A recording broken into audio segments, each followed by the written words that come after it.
5 साल में विकास में पिछड़े चंदोसी विधानसभा क्षेत्र की भाजपा विधायक गुलाबो देवी को क्षेत्र के पिछड़ेपन का जिम्मेदार ठहराते हुए समाजवादी पार्टी की तेज तर्रार जमीनी नेता विमलेश कुमारी ने हमला बोला।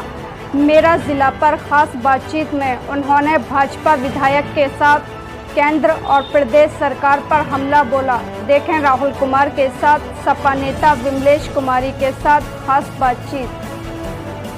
नमस्कार, मैं राहुल कुमार और आप देख रहे हैं मेरा जिला टीम आज चंदोसी विधानसभा में पहुंची है, जहां पर उत्तर प्रदेश सरकार की राज्य मंत्री गुलाबो देवी का गढ़ कहा जाता है।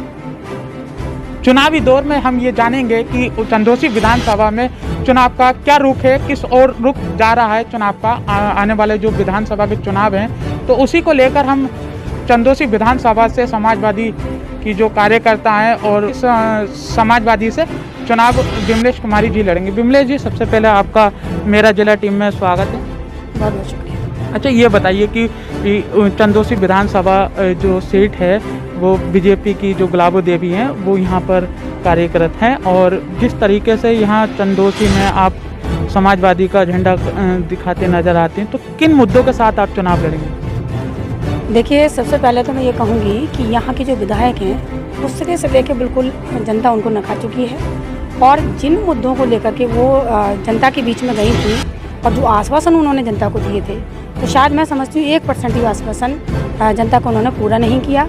और जो एजेंडा उन्होंने अपने घोषणा पत्र में रखा था, संकल्प पत्र में रखा था, लगातार हम लोग गांव के दौरा कर रहे हैं, लोगों के बीच में जा रहे हैं, जिन्होंने बड़े हर्षोल्लास से उनको जो है चुनाव लड़ा करके इस पोजीशन पर लाके खड़ा किया, वो आज एकदम धराशायी है। इस समय अवस्था में हैं लोग और इतना निराश हैं, इतना परेशान हैं, क्योंकि एक आम व्यक्ति का भी कार्य उनके घर पर जाकर के मतलब जो है नहीं हो पाता है, और वो निराश होकर ही लौटता है। लगातार उत्तर प्रदेश की सरकार का ये कहना है कि जो आने वाले चुनाव हैं उनमें भाजपा सरकार गिराएगी। अब बात करी जाए चंदोसी की, जिस तरीके से आप बता रहे हैं कि जो यहाँ की राज्य मंत्री हैं वो किसी का काम नहीं करा पाती, चंदोसी विधानसभा की जो मेन मुख्य काम है वो क्या क्या है, किन मुद्दों के क्या मुद्दे हैं चंदोसी का भी बड़े अच्छे स्तर पर विकास हो सकता था, और ये विधायक जी जो है केवल कहने की विधायक साबित हुई हैं। यहाँ फ्लाईओवर की सबसे मुख्य समस्या है, जो हमारे रेलवे जो फाटक है, मंडी समिति के पास वाला जो फाटक है, वहाँ मंडी पास होने की वजह से लोगों की जाम की स्थिति को निरंतर उनको झेलना पड़ता है। और ये हमारी प्राथमिकता में भी था, क्योंकि हम पिछली बार जो चुनाव लड़े 2017 का, हमने जनता से अपील की थी कि आप हमें जो है यहाँ पर विधायक के रूप में लेके आइए, हम आपकी इस समस्या को जो है प्राथमिकता में रखते हुए उसको निपटाने का प्रयास करेंगे। और मेरी पूरी कोशिश भी अभी भी है। और चंदोसी में ना तो स्वास्थ्य व्यवस्थाएं ठीक हैं, ना चंदोसी की सड़कें ठीक हैं, ना ही चंदोसी की शिक्षा व्यवस्था ठीक है, और ना ही जो आम तौर पर हमारी जनता को छोटे छोटे जो लिंक रोडों से जो जोड़ा जाता है गांव के, या गांव में ग्राम पंचायतें होती हैं उसके निर्माण के कार्य हैं, या स्कूलों की जो गांव में मरम्मत होनी होती है उनके भी कार्य वो सुदृढ़ रूप से नहीं कर पाए हैं। और चूँकि ऊपर और नीचे केंद्र में और उत्तर प्रदेश में अभी इस समय बीजेपी की सरकार है, ये चाहती जैसे सीधे सीधे केंद्र भी और उत्तर प्रदेश भी सीधे सीधे विपक्ष पे ही आरोप लगाता है। मैं समझती हूँ कि इस समय से ज़्यादा अच्छा मौका बीजेपी के पास कभी आता ही नहीं, और इतने अच्छे मौके होने के बावजूद भी उन्होंने जनता को निराश किया है।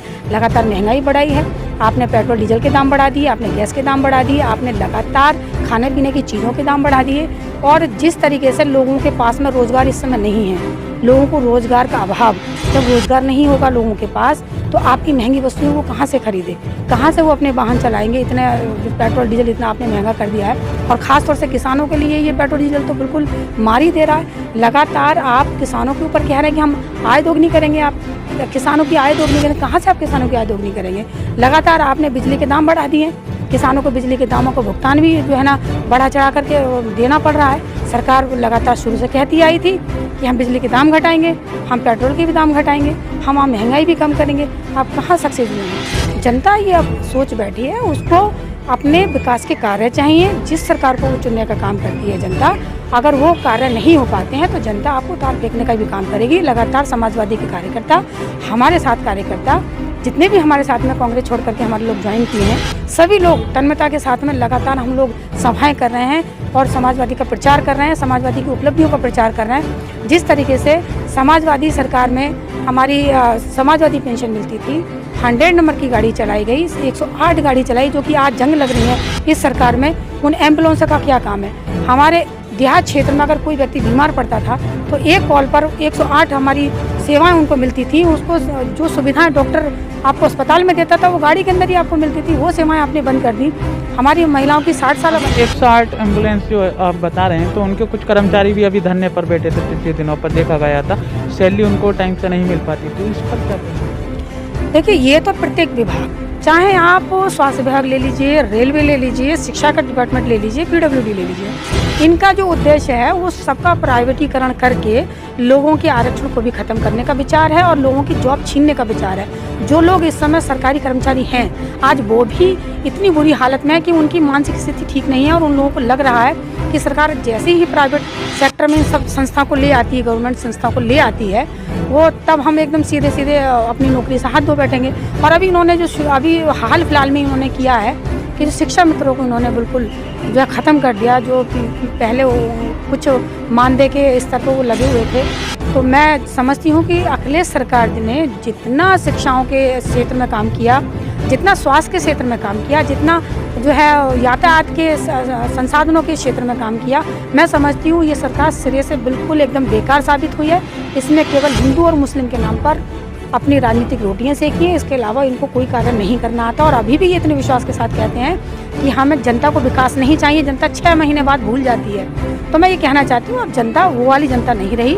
अब जनता को काम भी चाहिए, जनता को रोजगार चाहिए, जनता को सस्ता सामान मांगने की अब उसकी इच्छा है। वो जनता की आवाज़ भी अंदर से आ रही है कि अगर बीजेपी ने ये सब काम नहीं करने किए तो हम लोग अब अखिलेश भैया को लेकर के आएंगे।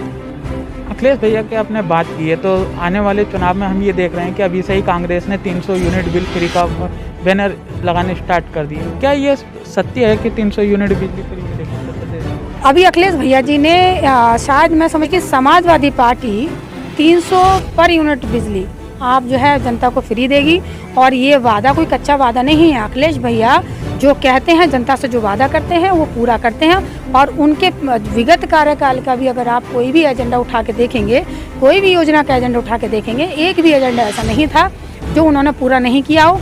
मैं जहाँ तक समझती हूँ उनकी सरकार के चलते चलते 90% एजेंडे पूरे हो चुके थे और जनता उसका सीधे सीधे लाभ ले चुकी थी। बाकी 10% जितनी रह गई थी, जैसे कि लखनऊ का मेट्रो स्टेशन और मेट्रो ट्रेन की जो व्यवस्था थी उसका फीता काट करके बीजेपी सरकार ने अपना नाम कर लिया। तो बीजेपी को तो कुछ अपना काम करना नहीं आता। बीजेपी ने जितनी भी योजनाएं समाजवादी सरकार की थी उनको अपना नाम बदल करके उनका फीता काटने का काम किया। बाकी उन पर अपनी कोई योजना न थी, ना है और शायद ना आगे वो बना पाएंगे। आप कांग्रेस छोड़कर समाजवादी में ज्वाइन हुई हैं, तो लोगों के दिलों में ये है कि आप कांग्रेस छोड़ी क्यों? देखिए, कांग्रेस छोड़ने का रीज़न ये नहीं था कि मैं जनाधार नहीं इकट्ठा कर पा रही थी, लेकिन कांग्रेस छोड़ने का सबसे बड़ा रीज़न ये था कि मेरे साथ दुर्व्यवहार होना बहुत बड़े स्तर पर चालू हो गया था। जब मुझ जैसी महिला जो निरंतर कार्य जो है राजनीति के क्षेत्र में करती रहती हैं और अपने स्तर से, अपनी मेहनत से, अपने ही बलबूते पर मैंने यहाँ कांग्रेस में लोगों को जोड़ा और जिन लोगों को जोड़ा, जिन आशाओं के साथ जोड़ा, मैं उनकी आशा वहाँ रह करके पूरी नहीं कर पा रही थी। और उनका जब मेरा ही सम्मान दाव पे लगा हुआ था तो मैं अपने कार्यकर्ताओं का सम्मान कैसे बचा पाती। इसलिए मुझे अखिलेश भैया जी ने मुझे न्योता भेजा और मुझे लगा कि समाजवादी में मुझे सम्मान भी मिलेगा और वो जगह भी मिलेगी और हो सकता है कि पावर में आ करके अगर मुझे क्षेत्र की शायद मुझे अखिलेश भैया जी मुझ पर विश्वास कर लें, मुझे टिकट दें, तो मैं यहाँ की जनता का विश्वास जीतते हुए, जिस तरह की जनता का विश्वास मेरे ऊपर है, मुझे पूरा भरोसा है, अगर अखिलेश भैया जी मुझ पर भरोसा करते हैं तो मैं यहाँ से हर हालत में ये सीट समाजवादी के खाते में जोड़ कर करके विधानसभा में चंदूसी की आवाज़ उठाऊंगी। हमने लोगों से भी, जब हम क्षेत्र में घूमे तो हमने लोगों से भी पूछा जाना, कैमरे के सामने लोग बोलने से मना कर दिया। उन्होंने ये कहा है कि पिछली बार चुनाव में कांग्रेस और सपा के गठबंधन से आप चुनाव लड़े थे और गुलाबो देवी से आपने मुकाबला किया था तो दूसरे नंबर पर रही थी। तो क्या अभी से ही लोगों ने उम्मीद लगाई है कि जो आने वाले विधानसभा के चुनाव है समाजवादी से आपको टिकट होगा? तो आप क्षेत्र में रहकर भी काफ़ी गाँव में जाकर समाजवादी का प्रचार कर रही हैं, तो क्या लोगों की मांग है?